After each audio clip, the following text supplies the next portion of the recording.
Hello there, welcome to my channel. This is take 2, so let's see how it goes this time. I have a new appreciation for YouTubers after trying to make a few videos and failing miserably at a couple of them. Anyway, today we are going to change 12 by 12 pieces of paper into junk journal sized pieces of paper. I'm just changing them down to an 8.5 by 11 normal sized piece of paper. And this is one of the collections I'm using today. It is called Let It Be from Graphic 45. I've already went ahead and cut these down. I'll go ahead and do a flip through so you can see them. But some of them have pieces on them like this one had, for example, where you're going to have to make a decision if you want to cut off, cut apart these tickets, or if you were going to cut apart this up here. And I decided to cut these off because they cut off completely and I could still use them, and then this one would have been partially cut off, so that wouldn't have looked very nice. These are double-sided, so you have to look at both sides what you're cutting off and what you'd rather part with. And some of them have word orientation too that kind of helps me determine which way I want it to go. Sometimes it has lines on the back too, and because it's a journal and I do have the intention of someone using it to write in, for example, on this one, it has lines going this direction, and that would be fine if it was in a book like this, but how would you write on it if it was like this, without turning your journal to write in it? Kind of funny. So paying attention to the orientation is my first tip, definitely, because once you've cut something off that you wanted it to be in your journal, you can't really put it back together the way it was before. And this piece of paper was from American Crafts, and I believe this number is how to reference the page itself. So I'm going to show you how I do that quick. First thing I do is cut off this little strip because it's not actually 12 by 12 until you cut this little strip off. So I do that first, and that one's reference number is there. It's also from American Crafts. These two pieces of paper also have a much thinner paper than the paper from Graphic 45. You can definitely tell the difference. So now I decide which side I want to be my top, because I want this one going this way with the beehives running that way. I'm going to take 3.5 inches off the bottom of this one. So I line it up right at 3.5 inches line and cut. And I get scraps about that size. Plus I turn it over this way, and instead of scooting it all the way over to 1 inch and trying to hang on to a little bitty inch, I just line up the paper with the 11-inch mark and cut it off. There we go, and then so you get a 1-inch strip like that. And we will use these scraps later, so don't throw those away. And that's pretty much how I do it, and I just keep going through the pile and cutting off pieces of little strips, and then cutting off the 3.5 inch, and then lining it up with 11 and cutting off that last inch. Oh, that one might not have been straight. Let's straighten that one up. Yep. Another tip is to always make sure it's straight before you start cutting, so you don't have to cut twice or end up with a wonky piece. This one, I don't think it matters which direction it goes. This one was out of the Recollections collection, Splendid Springtime. And the Recollections paper is thicker than the American Crafts paper that I picked up on open stock. Just thought you might want to know that.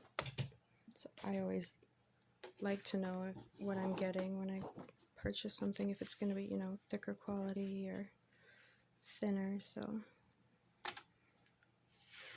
see, 3.5. Let's make a few more of these. This one doesn't matter which way it goes.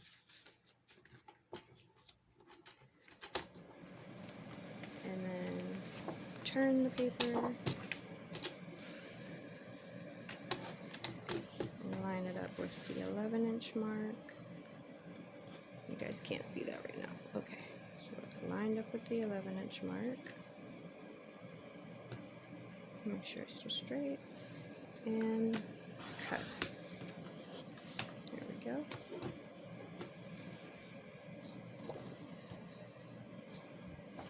I really like this one. This one's super pretty. Okay, now these next several sheets that I have came from this paper pack. It's called Bee Floral by the Paper Studio.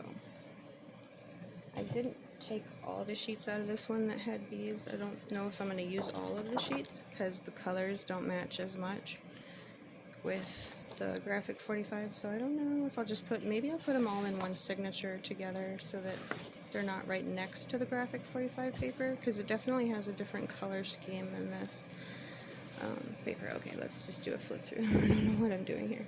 Looking at them myself, I'm not sure. Okay, there we go. Yes. This one was super cute. Some of them I'm like, where are the bees? And then it takes a minute and I finally find them. These ones don't jump out at you as much as the others. This one has gold foil.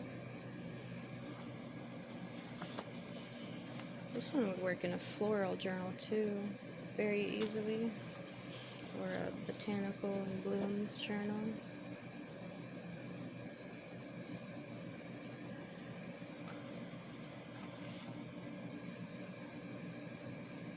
I may not use all these in the bee journal. I just want them all cut down to size so I can mix it up and see what it looks like and play with them and not have to try to imagine what it will look like with being the right size.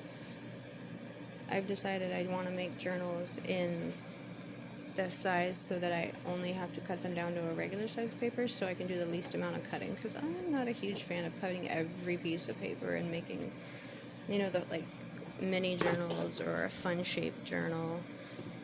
It'd be cute for like one mini journal in a fun shape, but I'm not sure how much I can handle cutting and measuring to an odd size. Okay, let's just cut down one more. This one, the stems are going down this way, so I want to cut off 3.5 inches this direction.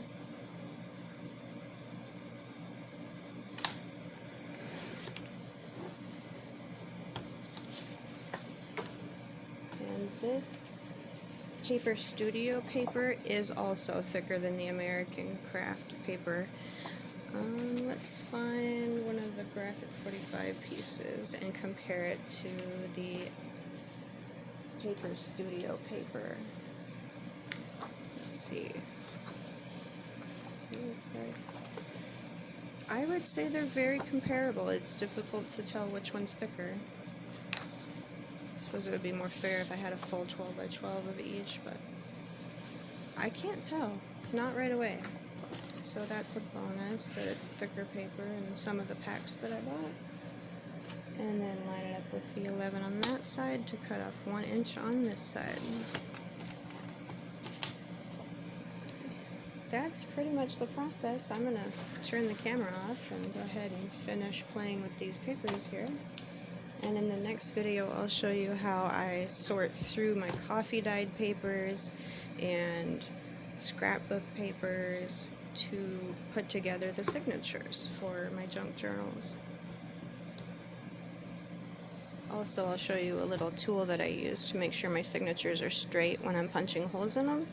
Because when I first started, I was punching holes in my signatures and they weren't coming out straight. Like the hole would be, let's see for an example. If I had a journal like this and it flips open like that, the holes would be off to the right or left. They'd be up and down, like where they're supposed to be, because, you know, there's a little dot that I use to mark it, but when I would go to stab it, it would be to the right or to the left of the crease instead of right in the middle. So I found a tool on Etsy, actually, that I thought, I bet I can remake that. So I made my boyfriend make me one. And it is called a cradle, a book cradle. So if you want to make one, it's actually not that hard.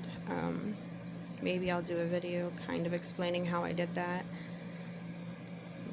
But I'll show the book cradle in the next video with the signatures when I'm putting them actually together. So we'll talk to you next time. Bye.